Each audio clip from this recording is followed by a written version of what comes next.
Perang Yarmouk, salah satu titik balik sejati dalam sejarah.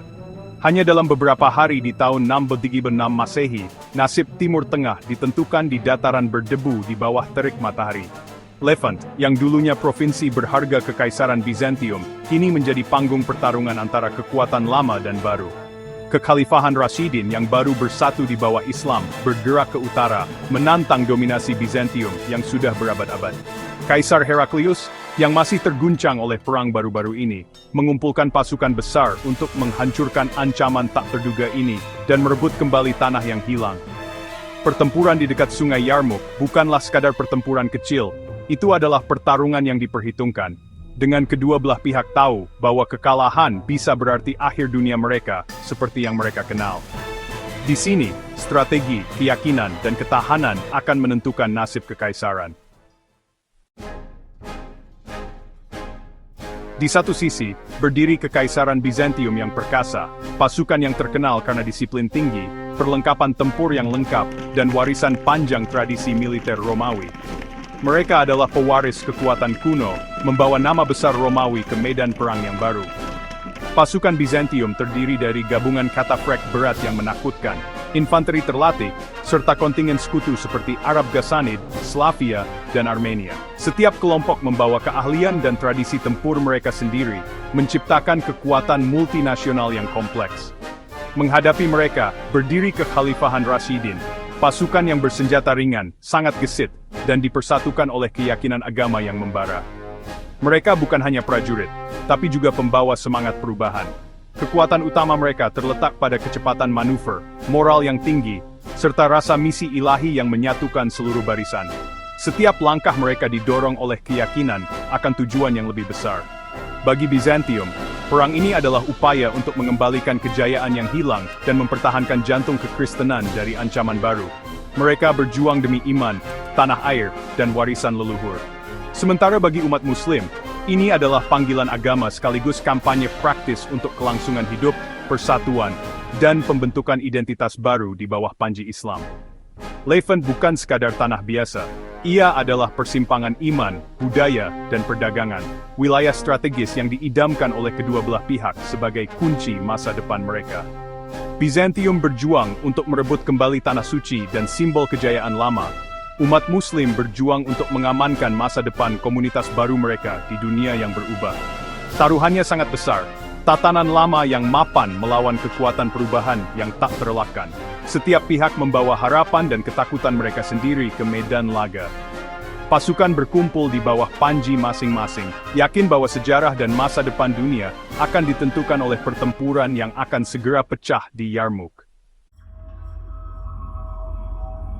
Bizantium dipimpin oleh Fahan, seorang jenderal Armenia yang berpengalaman, yang telah lama bertugas di medan perang dan memahami seluk-beluk strategi militer.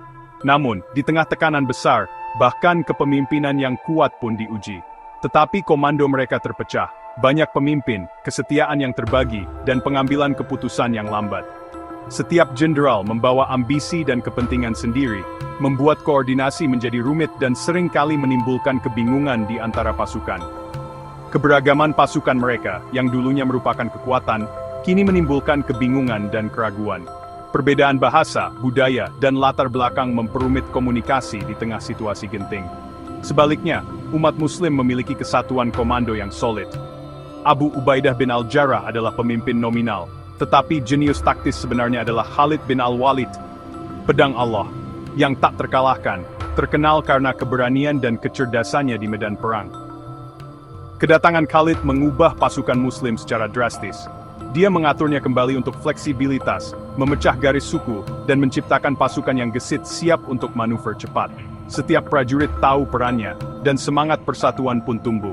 Sementara Bizantium berdebat dan ragu, Khalid bertindak dengan tegas dan berani, mengambil keputusan dalam hitungan detik yang menentukan arah pertempuran. Gaya kepemimpinannya lugas, adaptif, dan menginspirasi.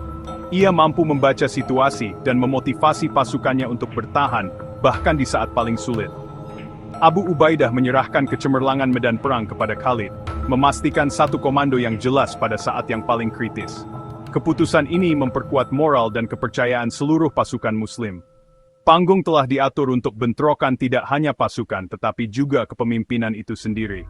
Pertarungan ini akan menjadi ujian bagi strategi, keberanian, dan visi para pemimpin di kedua sisi. Menghadapi serangan besar Bizantium, para komandan Muslim membuat pilihan berani, meninggalkan kota-kota yang baru mereka rebut, mengembalikan pajak, dan memusatkan pasukan mereka di Yarmouk. Geografi medan perang, jurang yang melindungi sayap mereka, menetralkan keunggulan jumlah Bizantium. Bizantium yakin akan kekuatan mereka, bertujuan untuk menghancurkan umat Muslim dalam satu pukulan menyebar dalam garis besar untuk mengepung dan menghancurkan. Khalid, bagaimanapun, menolak pertempuran gesekan. Dia menyimpan kavaleri elitnya sebagai cadangan, siap menyerang di tempat yang paling dibutuhkan. Rencananya, menyerap serangan awal, lalu menyerang balik ketika musuh terlalu jauh. Hari-hari mendatang akan menguji strategi dan tekad. Pertempuran dimulai dengan duel dan pertempuran kecil. Para juara Muslim secara konsisten mengalahkan musuh mereka, meningkatkan moral. Setiap kemenangan kecil di awal pertempuran menjadi sumber inspirasi bagi pasukan Muslim, menanamkan keyakinan bahwa mereka mampu menghadapi kekuatan besar Bizantium. Suasana di medan perang dipenuhi semangat juang dan tekad baja, di mana setiap duel menjadi simbol harapan bagi seluruh pasukan. Pada hari kedua, Bizantium menyerang dengan kekuatan penuh, hampir mematahkan sayap kanan Muslim. Kavaleri pengawal bergerak Khalid campur tangan, membalikkan keadaan. Serangan mendadak dan terkoordinasi dari pasukan berkuda ini tidak hanya menyelamatkan posisi, tetapi juga memaksa musuh mundur, memperlihatkan kejeniusan strategi Khalid di tengah kekacauan. Hari ketiga, melihat sayap kiri dikepung. Bahkan para wanita di kamp ikut menyemangati para pria yang mundur. Sekali lagi, kavaleri Khalid menyelamatkan hari itu. Dukungan moral dari para wanita dan keberanian pasukan di garis depan menciptakan semangat kebersamaan yang luar biasa, memperkuat tekad untuk bertahan. Setiap hari, Bizantium menekan dengan keras, tetapi setiap terobosan dihalangi oleh serangan balik cepat Khalid. Tidak ada ruang untuk lengah, setiap inci tanah dipertahankan dengan darah dan keberanian. Umat Muslim, babak belur tetapi tidak hancur, mempertahankan garis mereka. Mereka menolak mundur, meski kelelahan dan luka-luka terus bertambah. Bizantium semakin frustrasi, jumlah superior mereka gagal menghasilkan kemenangan. Setiap upaya untuk menembus pertahanan Muslim selalu berakhir dengan kegagalan, membuat moral pasukan Bizantium mulai goyah. Polanya sudah ditetapkan, serangan tanpa henti, pertahanan putus asa, dan intervensi tepat waktu dari Khalid. Setiap hari, siklus ini berulang, menguji batas fisik dan mental kedua belah pihak. Pertempuran menjadi perang gesekan yang melelahkan, dengan kedua belah pihak tidak dapat mengklaim keunggulan. Hari-hari berlalu dalam ketegangan, kelelahan, dan harapan yang tak kunjung padam. Namun ketahanan Muslim dan taktik Khalid menjaga harapan tetap hidup. Di tengah keputusasaan, semangat juang dan kepemimpinan yang luar biasa menjadi kunci bertahannya pasukan Muslim, menanti momen penentu yang akan mengubah jalannya sejarah. Hari keempat, hari mata yang hilang, menyaksikan badai panah Bizantium, membutakan dan melukai banyak Muslim tetapi garis mereka tetap bertahan.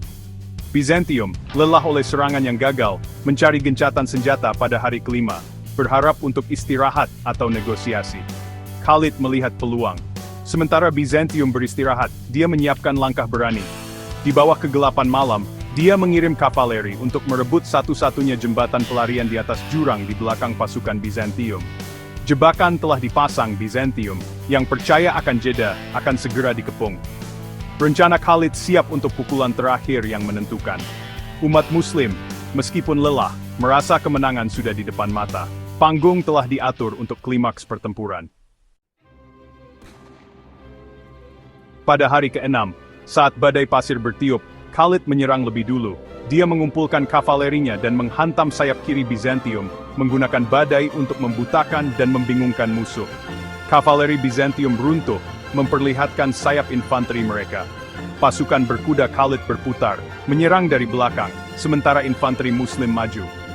Sayap kiri Bizantium hancur, kepanikan menyebar di antara barisan mereka. Tentara yang melarikan diri bergegas menuju jembatan, hanya untuk menemukannya diblokir oleh kavaleri Khalid. Terperangkap di antara pasukan Muslim dan jurang, Bizantium dibantai atau didorong hingga mati. Kekalahan itu total, bencana bagi Bizantium.